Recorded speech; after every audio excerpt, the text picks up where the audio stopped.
Hello everyone, in this video I'll be showing you the most overpowered early game build guide in Avowed. This is going to be using from all three skilled trees, the fighter, the ranger, and the wizard, and this is actually a lot of fun to play as you can cover many bases with this build.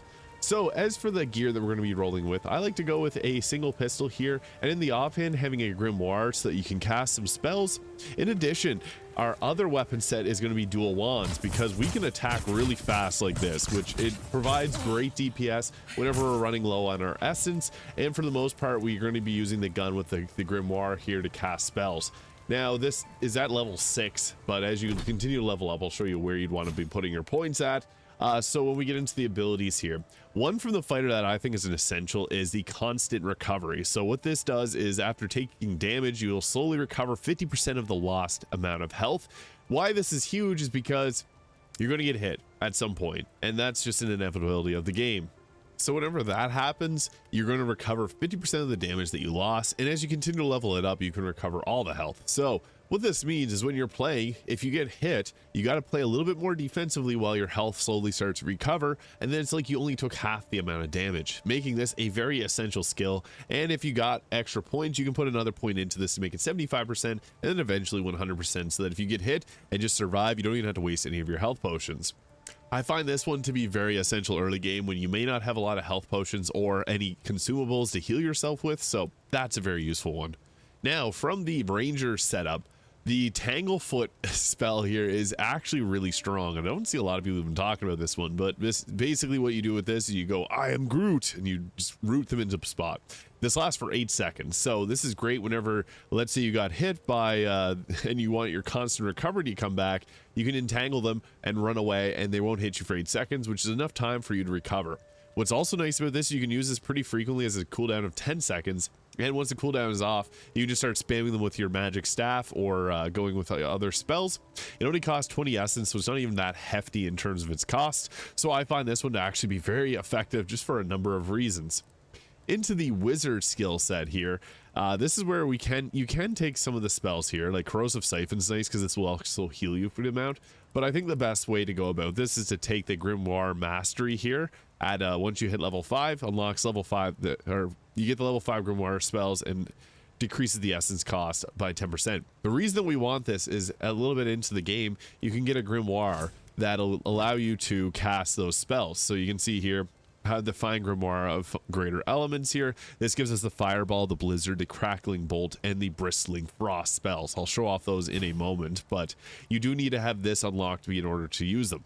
You can take these spells as you find what works best. They are also nice in the fact that if you find water and you need to create a surface to step onto, you can use these ice spells and make that surface. And then you also got fire spells if you need those as well. So in addition to the grimoire mastery, I also enjoy having the wand mastery here, increasing the damage with wands by 25%, and we dual wield them for crazy amounts of damage, so that actually ends up working pretty strong. You'll see how that works. And then I also go with the bounce, so power attacks with wands bounce to a nearby enemy dealing reduced damage or retaining any elemental accumulation. What's huge about this is you can, before getting into combat, you can charge up a wand attack, let it fire, and then it's going to bounce to another target, and it deals quite a bit of damage. So yeah, between these three, I think these are the most effective ones here. You can take some of the other spells at the early game, but I think that the Ranger Tanglefoot just works better because you could potentially take this and then drop down something like the Bristling Frost, or Blizzard, or Fireball on their location, and then you can spam away with the wand. Now, for our companions, you can take what you want, but I went with the Fire and Iron, upgraded to do fire damage, and then also Second Wind for Kai. And for Marius here, I went with the inflicts bleed accumulation, and then also with the Binding Roots there for some more bind, because that's actually very strong. And for our ability points, I went with 1 Might, just give yourself a little bit extra damage and carry capacity, 2 Constitution for more health, and poison bleed resistance. The big one here is dexterity. I went with 4 for the increased attack speed and action speeds, which is very, very useful. Perception, I went with 3 here to get the increased critical hit chance, but also it gives you increased range, which you'll see is very useful on like your wand and gun attacks, which is really a big focus of what we do. I also went with the intellect here, your character's logic and reasoning skills. So basically this gives you better spell casting. So you get plus 15 essence and elemental resistance. And I went with 2 resolve for increased stamina and second wind efficiency. So 1, 2, 4, 3, 3, 2. attribute points. The nice thing is it's pretty cheap to respec, so you can pop that down if you ever need to. Now for gear. There's a few ways we can go about this. I just went with medium armor, although you're going to be best in light armor, so I just went with that there. You can go with other ones for a little bit less damage reduction, and they'll give you better stamina and essence. So those would work a little bit better if you got a different choice like that. And then also, I guess, you go with your best choice for any type of gloves that you have. And same with the boots. Just find ones that give you a nice benefit, like ability cast speed for the metal bracers work pretty well. But for our main weapons, I just went with a fine pistol here. You can obviously upgrade this as you find materials too. And then as mentioned, I also went with the fine grimoire of greater elements because this will give you fireball, blizzard, crackling bolt, and bristling frost. You can just go with the regular old grimoire of elements here, which will give you fan of flames, chill blades, jolting touch, and arcane veil. And Beothel's grimoire here is also pretty nice. This has kind of a split between a few different ones, but this one here, the fine grimoire of elemental greater elements, is great. It also gives you an ability cost minus 42%, which is really big. And then in the offhand, 2 fine wands, which do a lot of damage. I'll show you guys that here now. So getting into combat. So we got ourselves a gun here, which is pretty good range, and then we can go ahead with casting our spells. So you do need to be smart with where you place them. You can see there we were able to freeze that target over there, and they got shattered into ice. But we also got our crackling bolt here, which we can use to bounce between targets, and you saw that we got a nice headshot off. So that's really how you want to be going about combat, is casting your spells and then being able to follow up with like a headshot from the gun, because the gun will reload pretty quickly. We also have this spell here, which we can use to create a little area around us that'll keep us safe, and then we can drop down our ice storm here. So they are resistant to cold damage, but it was still enough to take them out like that.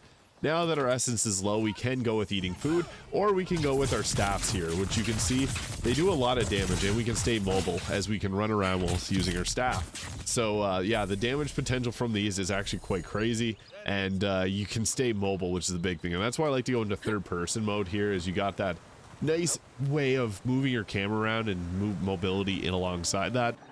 So with the wands, you can charge them up as well. So what this will end up looking like is you can see it bounces between them and does actually quite a bit of damage.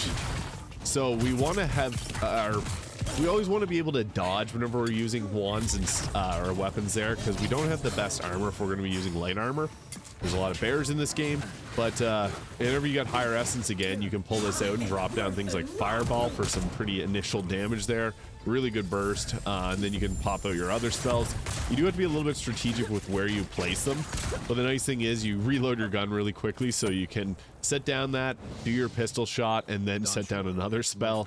This greater elements grimoire just gives you some of the better ones, and it gives a reduced cost to them as well, so if you have lower essence, it can still work out very well. And with your tangle foot here, you can use this to bind someone in place and then just completely blast away at them. That's probably one of the easiest ways to take out someone that's a melee attacker, because then they can't really respond to you. But if you're going against other ones that do melee, or other spellcasters, you're going to be in for a hard time, because they do have something that kind of counters you, because if you hold them in spot, they can still attack.